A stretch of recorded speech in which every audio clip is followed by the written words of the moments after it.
Assalamualaikum warahmatullahi wabarakatuh. Perkenalkan, nama saya Jasmine Ananda Rashid dari kelas 10 IPS 3 dengan nomor absen 19.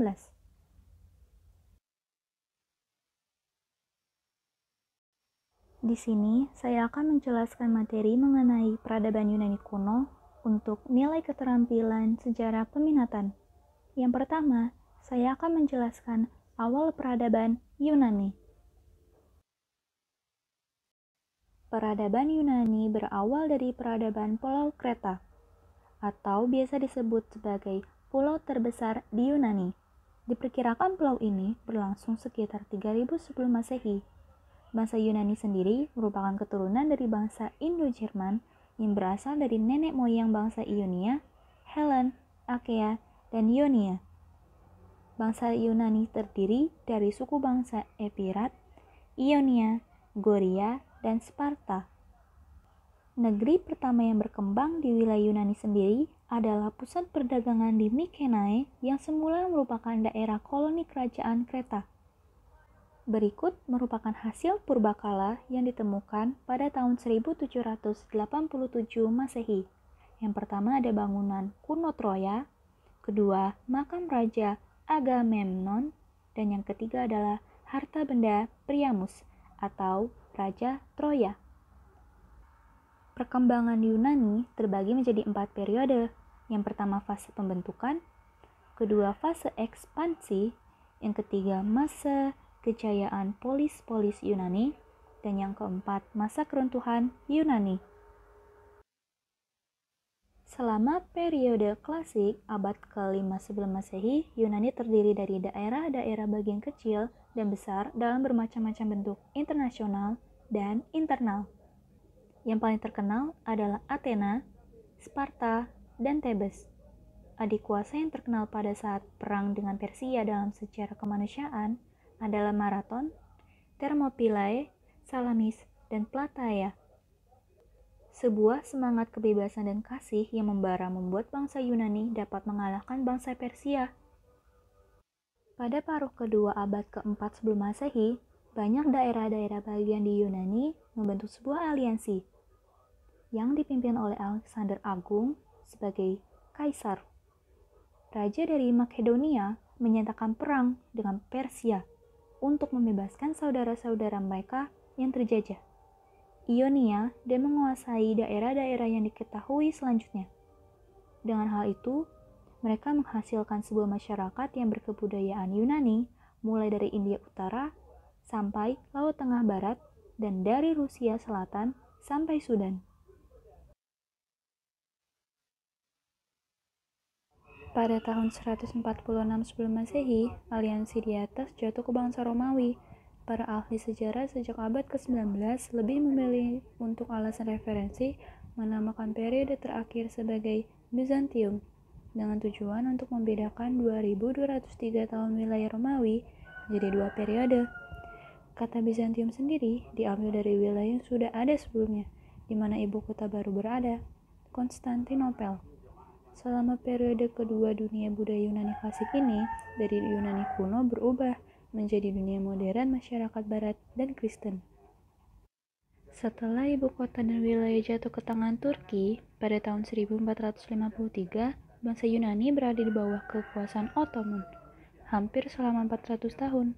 Selama masa ini, bahasa mereka, agama mereka, dan rasa identitas diri tetap kuat, yang menghasilkan banyak revolusi untuk kemerdekaan meskipun gagal.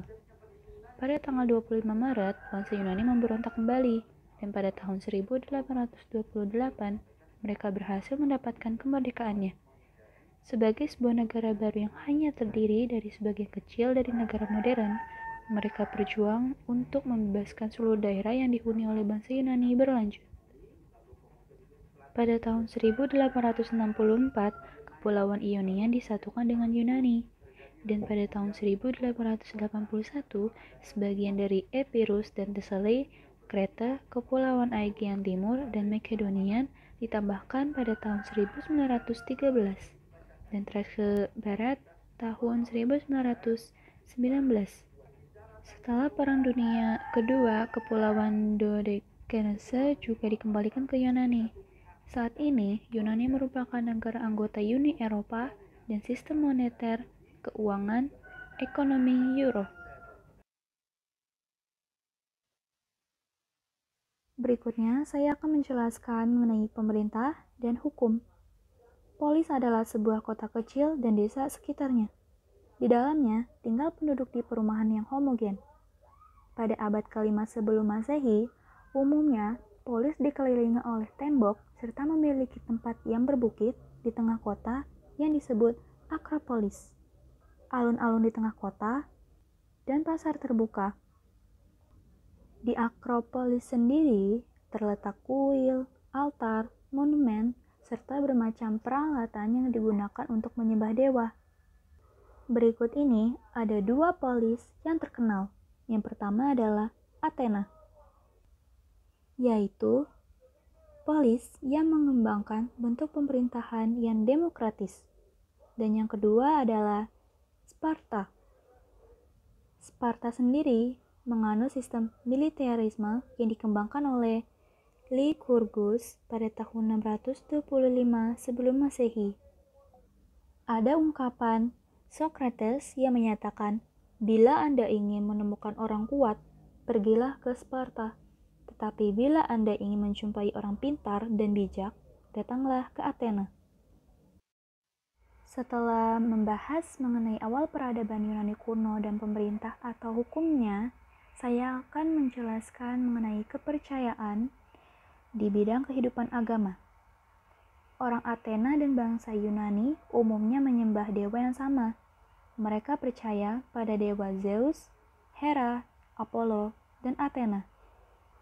Untuk menghormati dewa Zeus, setiap 4 tahun diadakan festival dan permainan di kota Olympus. Festival di Olympus ini berkembang menjadi beragam pertandingan olahraga. Pesertanya berasal dari polis-polis Yunani yang kelak menjadi cikal bakal Olimpiade modern. Berikutnya, seni bangunan atau pahat.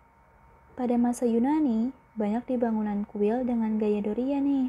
Yang pertama adalah Akropolis. Jalan ke atas Akropolis ini dihiasi oleh arca-arca indah dan ada kubu pertahanan. Di bagian inti ada 2 kuil, yaitu kuil Erectum dan kuil Parthenon.